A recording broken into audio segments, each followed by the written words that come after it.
En el 2016 yo escribí un artículo titulado ¿Dios ama al pecador? Y en el mismo digo, por ejemplo, abro cita de mis propias palabras, lo que Dios odia son los actos del pecador, no a él en cuanto persona. Precisamente porque uno ama al enfermo y no quiere su muerte, es que odia la enfermedad. Fin de cita. Entonces, algunos amigos me preguntan, oye Dante, pero esto no entraría en contradicción con lo que dice Santo Tomás en tanto Santo Tomás afirma en la Suma Teológica que Dios odia a los pecadores. Bueno, lo que he de responder sobre esto es que uno tiene que hacer su tarea.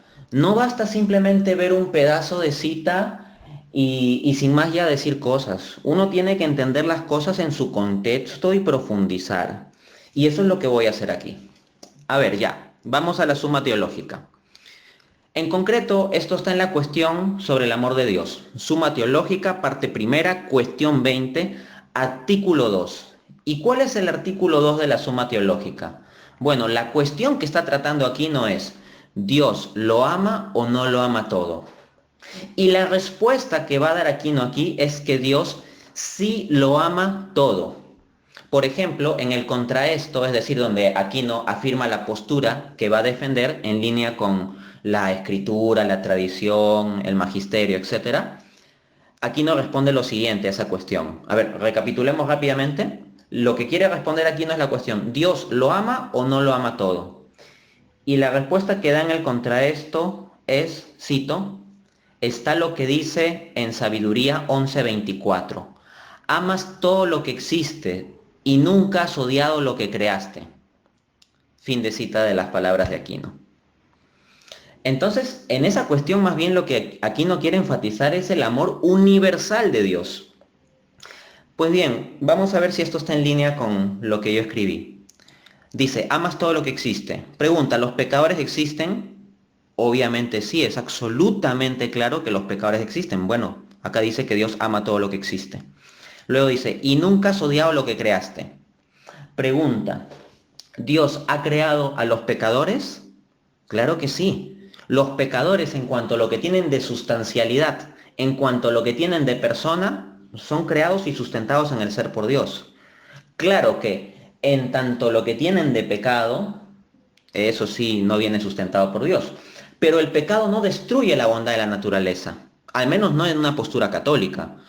O sea, desde una perspectiva católica, lo que se entiende es que la herida del pecado hiere la naturaleza, la bondad esencial de la naturaleza humana, pero no la destruye. El pensar que la herida del pecado destruye totalmente la bondad esencial de la naturaleza humana es postura de calvinistas, no de católicos. Es la idea protestante de depravación total o absoluta en sus versiones más extremas, no una idea católica. Bueno, ahora, si, sigamos profundizando la cuestión. Estamos diciendo la cuestión 20, artículo 2. Quien conoce la Suma Teológica sabe que Santo Tomás primero se pone objeciones a sí mismo. ¿Y saben qué, señores? La idea de que Dios odia al pecador es algo que Santo Tomás, en lugar de afirmarlo sin más bien se lo pone como objeción. O sea, es algo contra lo cual Santo Tomás va a discutir. Así en esta cuestión, en la objeción número 4, precisamente la idea que se pone es esa, que Dios odia al pecador. Y Santo Tomás va a referirse al tema refutando esa objeción. Entonces, en la solución número 4 de esta cuestión, en el artículo 2 dice, abro cita de las palabras de Aquino, nada impide que a alguien por algo se le ame y por algo se le odie. A los pecadores por ser hombres, Dios los ama como seres que existen y que existen por Él. Pero por ser pecadores no existen, ya que les falta el ser, y esto no proviene de Dios. En ese sentido se dice que son odiados por Dios. Fin de cita. Entonces, si uno ve el contexto completo de la cita, se da cuenta que Santo Tomás no quiere enfatizar en la solución a esta cuestión el decir sin más que Dios odia a los pecadores. Más bien lo que Santo Tomás quiere enfatizar es el amor universal de Dios, incluyendo a los pecadores. Pero Santo Tomás va a afirmar aquí que Dios ama a los pecadores en cuanto a lo que tienen de ser. Esto es su ser de seres humanos, de personas. Pero odia en ellos lo que tienen de no ser. Pregunta, ¿qué es lo que los pecadores tienen de no ser? En una concepción metafísica tomista, Pues hay una identificación entre la dimensión del bien y la dimensión del ser. Entonces, el pecado se corresponde con el no ser, pues. O sea, en la medida en que uno introduce en sí el pecado por el defecto de su acción, seguido del defecto de su voluntad, hay una instancia de privación del ser, de privación de bien que se da en uno. En consecuencia, si Santo Tomás de Aquino está diciendo que los pecadores no existen ya que les falta el ser, hay que preguntarnos, ¿en virtud de qué les falta el ser? En virtud de sus actos de pecado, pues. Porque esos actos de pecado generan una privación respecto del estándar del bien. Pues bien, volvamos a la cita de mis palabras en mi artículo. Lo que Dios odia son los actos del pecador. Ahora, ¿qué hemos visto en el contexto de la metafísica atomista? Hemos visto que lo que el pecador tiene de no ser es sus actos de pecado, con los efectos propios de esos actos de pecado también en la persona, ¿no? Con sus consecuencias. Continúo. Y no a él en cuanto a persona. Entonces yo mismo estoy diciendo que Dios no odia al pecador en cuanto a persona. ¿Y qué dice Santo Tomás? Vuelvo a citar. Dios los ama como seres que existen y que existen por él. También dice, a los pecadores por ser hombres Dios los ama. Entonces, entre la frase que Dios no odia al pecador en cuanto a persona y la afirmación de Aquino de que Dios ama a los pecadores en tanto son hombres, pues hay correspondencia, no estoy contradiciendo a Santo Tomás. Luego yo mismo digo, precisamente porque uno ama al enfermo y no quiere su muerte es que odia la enfermedad.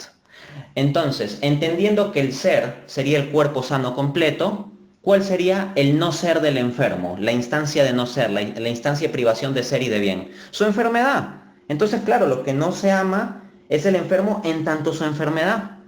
Por lo tanto, lo que estoy diciendo aquí está perfectamente en línea con Aquino. Simplemente que hay que entender el contexto metafísico de Aquino. El pretender dárselas de moralista, de dar juicio de teología moral sin entender bien la base filosófica, puede llevar a equívocos. Asimismo, el hecho de que yo esté comparando a la sustancialidad del hombre pecador con el cuerpo de uno y a su pecado como la enfermedad que afecta al cuerpo de uno, encuentra también paralelo en San Agustín, quien en La Ciudad de Dios, libro 14, capítulo 6, dice, si se cura el vicio, permanecerá todo lo que debe amar y nada de lo que debe odiar. O sea, cuando uno ama al pecador, ama en él la persona y odia el pecado precisamente porque daña a la persona. Pues bien, el propio San Agustín acá se está refiriendo al vicio o al pecado como una especie de enfermedad, que si se cura, hay una sustancialidad todavía que permanece, que es la sustancialidad de hombre y de persona que tiene el pecador.